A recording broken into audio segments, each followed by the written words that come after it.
Bonjour à tous et bienvenue sur la chaîne Comment Voir Plus, content de vous retrouver sur cette chaîne dédiée au montage vidéo. Aujourd'hui nous allons voir les désavantages du métier de monteur vidéo. Et oui forcément, dans une précédente vidéo nous avons vu les avantages, je vous invite à voir cette vidéo très sympathique qui a pas mal marché auprès de ma commu. Aujourd'hui on va voir les quelques désavantages. Et vous allez voir en fait, les avantages peuvent parfois se transformer en désavantages. Le premier, on perd pas de temps, c'est l'organisation et la motivation. Et oui, comme vous êtes totalement libre quand vous êtes monteur vidéo freelance, je parle bien de freelance, vous lancez votre entreprise, vous n'êtes pas employé dans une entreprise, et bien c'est à double tranchant. Soit vous êtes très motivé et du coup chaque jour vous y allez, vous bossez bien, vous optimisez chaque journée de travail en étant super efficace, ou alors vous pouvez tomber dans un confort et ne pas faire grand chose au quotidien. Par exemple vous avez 2-3 clients, vous gagnez allez 2000 € par mois et vous pouvez tomber dans un confort, ou alors typiquement vous êtes sans activité, sans emploi, vous vous formez sur le montage mais vous n'avez pas trop de motivation. Et donc c'est pour cette raison que c'est évidemment très important d'être bien motivé.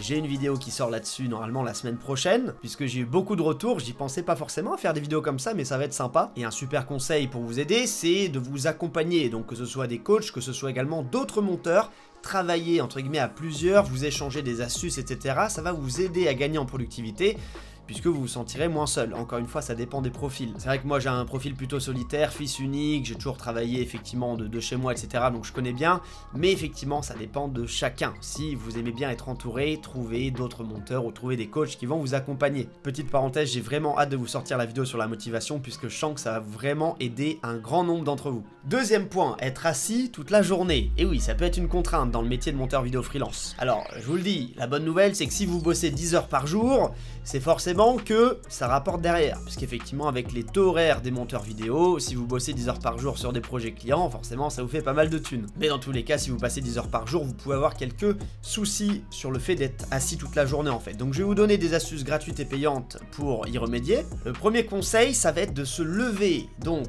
toutes les heures c'est vraiment bien, et donc toutes les heures vous allez vous lever, vous étirer, voilà, ça va vraiment vous permettre de faire des petits breaks. Si vous pouvez le faire plus évidemment, faites-le plus souvent, tous les 3/4 d'heure, toutes les demi-heures. C'est vraiment tout bête, mais c'est quelque chose qui va booster votre productivité. Imaginez dans votre tête, imaginez-vous quelqu'un qui bosse 5 heures d'affilée sur son ordinateur, et imaginez juste à côté quelqu'un qui se lève toutes les heures ou toutes les demi-heures. Vous vous doutez bien que la personne qui se lève, voilà, qui prend du temps pour faire des petites pauses de 2-3 minutes, forcément elle va être beaucoup plus productive. Donc levez-vous, étirez-vous toutes les heures minimum, et je vous garantis que vous allez gagner en focus, en créativité, en productivité. Vous pouvez évidemment utiliser votre téléphone pour mettre des petits minuteurs. Vous pouvez également avoir comme moi le Stream Deck, où je mets en fait voilà des minuteurs. Donc j'ai un minuteur tout le temps à côté de moi à proximité, donc c'est vraiment bien. Par exemple là je mets une demi-heure, et ça voudra dire que dans une demi-heure il faudra que je me lève pour m'étirer. Voilà, croyez-moi c'est un petit détail mais ça change beaucoup de choses. Imaginez sur une année, ça voudra dire que vous êtes levé des milliers de fois, et forcément ça a un bon impact sur votre productivité. D'autres techniques, alors d'autres techniques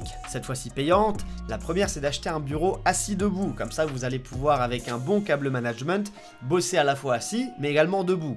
Variante, option supplémentaire, vous pouvez acheter un petit tapis de course, donc ça coûte pas 500 €, il y en a vraiment qui coûtent pas cher, donc ils vont pas très vite, mais l'idée ça va être de marcher en travaillant, c'est quelque chose qui peut être très utile. Également, investissez dans une bonne chaise. Alors pour mon cas, j'ai une chaise gaming, mais entre guillemets haut de gamme, puisqu'évidemment les chaises gaming que vous trouvez à Conforama à 100-120 €, c'est pas terrible, ça bouge, enfin c'est juste un enfer. J'aime beaucoup les sièges type Ergo, je vous mets quelques exemples ici et quelques références en description, mais en gros c'est des chaises avec des petits filets, et ce genre de chaise c'est très confortable, en plus on peut changer l'inclinaison, donc ça peut nous aider, c'est vraiment sympa, à des prix entre 250 et 350 €, c'est vraiment un bon investissement, c'est comme un bon lit, vous passez pas mal de temps dessus, donc faut vraiment investir là-dessus. Combo, vous pouvez également avoir une bonne chaise, mais également avoir un petit siège massant. Ça c'est vraiment mon petit plaisir, j'en fais, je dois en faire plusieurs par journée, hein, j'en fais toutes les 2-3 heures. Le principe est simple, vous appuyez sur le bouton, vous avez votre siège du coup qui va se mettre à vous masser.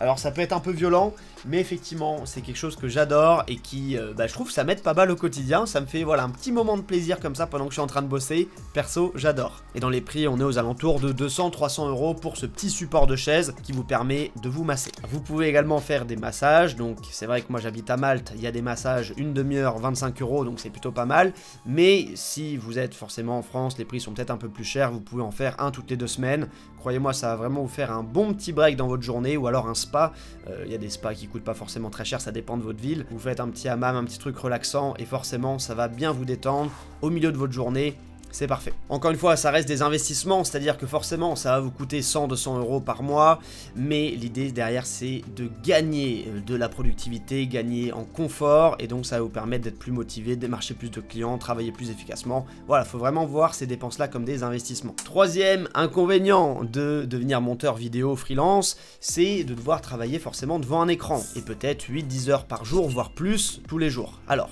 comment on règle ça? Bon, personnellement, j'ai déjà fait des lives de 30 heures d'affilée sans dormir sur des jeux vidéo. Et voilà, moi les écrans, entre guillemets, ça va, je suis habitué depuis pas mal d'années, mais il y a toujours des risques. Ce que je peux vous conseiller en conseil gratuit, c'est évidemment de faire des pauses, comme je vous l'ai dit, et de regarder au loin. En fait, quand vous allez faire votre pause, vous n'allez pas regarder votre écran, regarder quelque chose qui est à proximité. Essayez évidemment de regarder quelque chose au loin. Je suis médecin maintenant, voilà. Autre astuce gratuite, vous pouvez baisser évidemment la luminosité de votre écran, et vous pouvez installer un filtre anti-lumière bleue. En fait, ça va rendre votre écran un peu orangé. J'utilise Flux, qui est sur PC et sur Mac, c'est totalement gratuit. C'est quelque chose que j'utilise au quotidien depuis pas mal d'années et ça vous permet d'avoir un écran plus jaune. Donc évidemment, ça repose vraiment votre œil. Quand vous repassez sur l'écran blanc, vous voyez quand même la différence. Attention évidemment, si vous faites de la colorimétrie, voilà, c'est pas terrible d'avoir un écran tout jaune, mais voilà, vous avez compris le délire. Autre point, avoir une pièce lumineuse, même si vous bossez la nuit, l'idée c'est de ne pas avoir juste votre écran qui fait de la lumière. Allumez vos lumières, essayez également d'avoir des petites lights. Alors moi j'aime beaucoup avoir des petites lights, voilà, un petit peu dans tous les sens de type Philips Hue, qui me permettent d'avoir un bon environnement de travail, et ça, voilà, évidemment c'est pour le confort aussi, mais l'idée c'est d'avoir de la lumière dans votre pièce, de ne pas avoir que votre écran, sinon évidemment ça va endommager vos yeux. Astuce payante, vous pouvez également acheter des lunettes anti-lumière bleue, j'en ai. Voilà, ça ressemble à ça. Alors là, j'ai vraiment un écran jaune. Voilà, je vais pas les mettre parce que c'est voilà, c'est pas très joli. Mais ce genre de lunettes, évidemment, vous permet d'avoir un magnifique filtre. Vous voyez, ça rend vraiment jaune. Donc vous mettez ça en plus d'une faible luminosité de votre écran, en plus de flux qui met un écran un peu jauné. Là, c'est nickel. Et il existe également des lunettes de ce style sans aspect jaune. Voilà, ces magnifiques lunettes que j'ai. Vous voyez, c'est anti-lumière bleue, donc évidemment. Voilà, ça vous permet de vous économiser un peu les yeux, on voit vraiment la différence. Quatrième point, bosser sous pression avec certains clients. Les clients chiants, on peut les appeler comme ça. Alors surtout si vous débutez, il se peut que vous ayez des clients qui soient assez exigeants.